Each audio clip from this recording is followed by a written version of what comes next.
क्या supreme court की अवहेलना करना ये स्वतंत्रता है? नहीं, ये स्वतंत्रता नहीं है। ये अभिव्यक्ति की आज़ादी बिल्कुल नहीं है।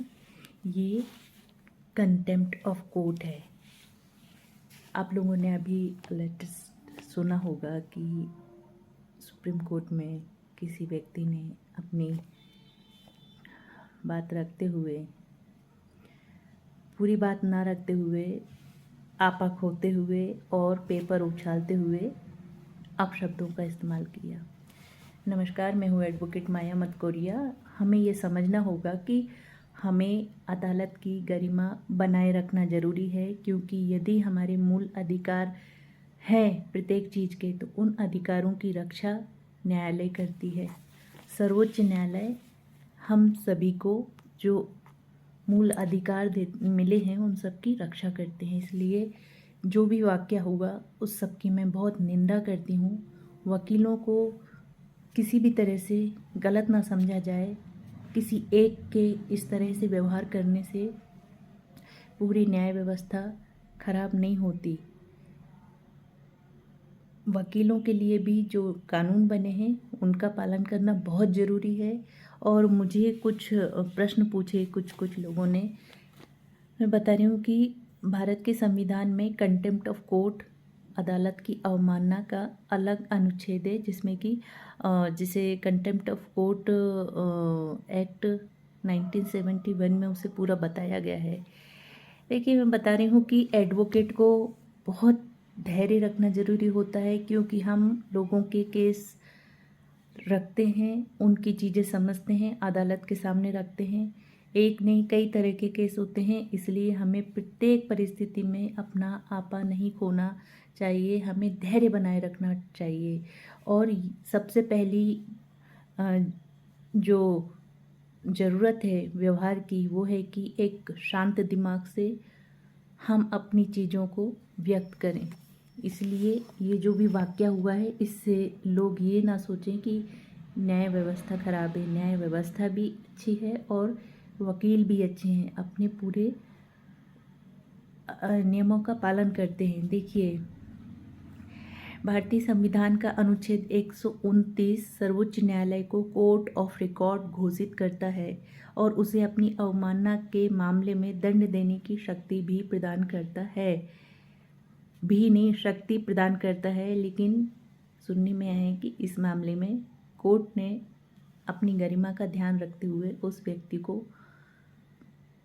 फ्रस्ट्रेट मानते हुए, उसको मानसिक रूप से विक्षिप्त मानते हुए उसे माफ़ कर दिया है। लेकिन हमेशा ऐसा नहीं होगा। देखिए, आप लोग अपने खुद की रिस्पेक्ट करते हुए न्यायालय की रिस्पेक्ट का पूरा ध्यान रखें। इसलिए प्रत्येक नागरिक से मेरी ये अपील है कि आप किसी भी तरह के गलतफहमी में ना आए कि न्यायालयों में इस तरह की उद्दंडता माफ़ की जा सकती है। नहीं, बिल्कुल नहीं की जा सकती है।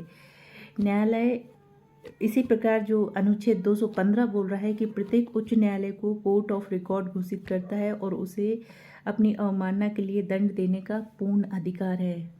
अब प्रश्न उठता है कि किसी अदालत में आलोचना करने का अधिकार नहीं है? नहीं है। आप अपनी बात रखिए। आप फ्रीडम ऑफ स्पीच के तहत अपनी जो भी बात है आप उसे रख सकते हैं, शालीनता से, पूरी कानूनी प्रक्रिया के तहत। देखिए, अनुच्छेद 19(1) बोल रहा है कि प्रत्येक नागरिक को अभिव्यक्ति की स्वतंत्रता है। लेकिन अनुच्छेद 19(2) बोल रहा है कि इसके अधीन युक्त प्रतिबंधों के साथ आती है। जिस तरह से आप अपनी भावनाओं का ध्यान रखते हैं, इसी तरह आप सामने वाले की भावनाओं को भी रिस्पेक्ट करने की ज़रूरत है। ये अनुच्छेद 2 बोल रहा है, अनुच्छेद 19(2) बोल रहा है। क्यों? क्योंकि अगर आप फ्रीडम ऑफ स्पीच के द्वारा कुछ भी बोल रहे हैं तो ये माफ़ नहीं किया जाएगा। आप बोलिए, लेकिन एक दायरे में रह के, एक अपनी नैतिकता का ध्यान रखते हुए।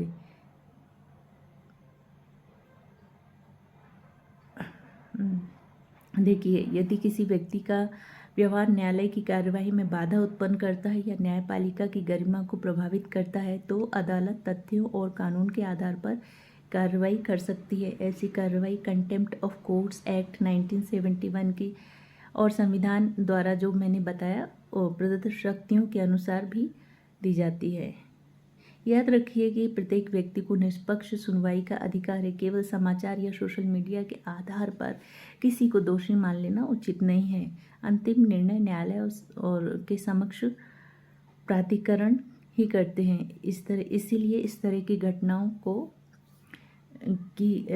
घोर निंदा करते हैं हम सब वकील भी और हम सब नागरिक भी, क्योंकि न्यायालय हमारे अधिकारों की रक्षा करता है। लोकतंत्र में असहमति व्यक्त करना हमारा अधिकार है, लेकिन अदालत में शालीनता, अनुशासन और सम्मान बनाए रखना प्रत्येक अधिवक्ता और प्रत्येक नागरिक का कर्तव्य भी है। यदि हम संविधान का सम्मान करेंगे तभी संविधान हमारे अधिकारों की रक्षा करेंगे। देखिए, मैंने ये थोड़ा सा छोटा सा एक नोट्स बनाए थे कि कुछ भी मैं बोलूं तो उसमें कुछ भी इधर उधर ना हो, इसलिए। लेकिन हमें हमारी न्याय व्यवस्था पर पूरा विश्वास है, ये सत्य है, और न्याय व्यवस्था पर विश्वास है, इसलिए हम अधिवक्ताओं को भी अपने नियमों का और पालन करना बहुत ज़रूरी है। किसी भी तरह का उल्लंघन करना ये अनैतिकता है और अनुशासनहीनता है।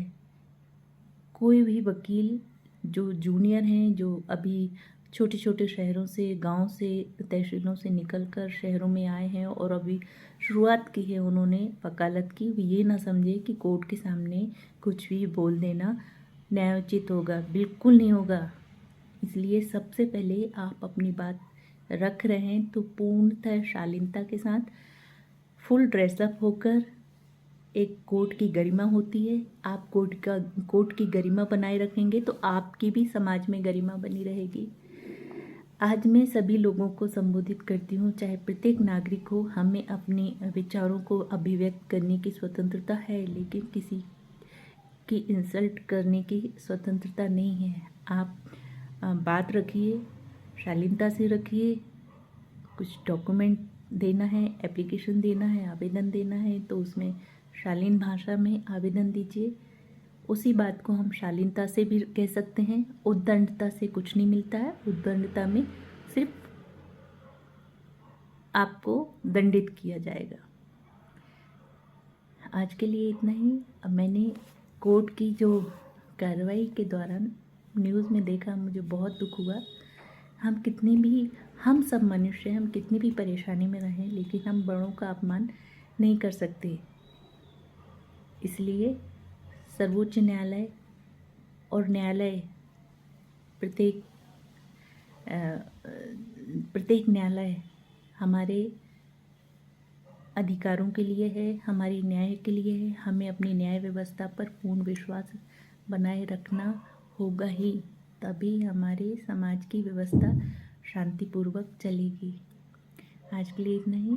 यदि मेरा वीडियो अच्छा लगे तो प्लीज़ फॉलो कीजिए, लाइक कीजिए, कमेंट कीजिए, प्रश्न पूछिए। यदि आपको न्याय व्यवस्था पर किसी भी तरह से प्रश्न पूछना है तो आप प्रश्न पूछिएगा, तभी मैं उत्तर देने की कोशिश करूँगी। आज के लिए इतना ही। धन्यवाद।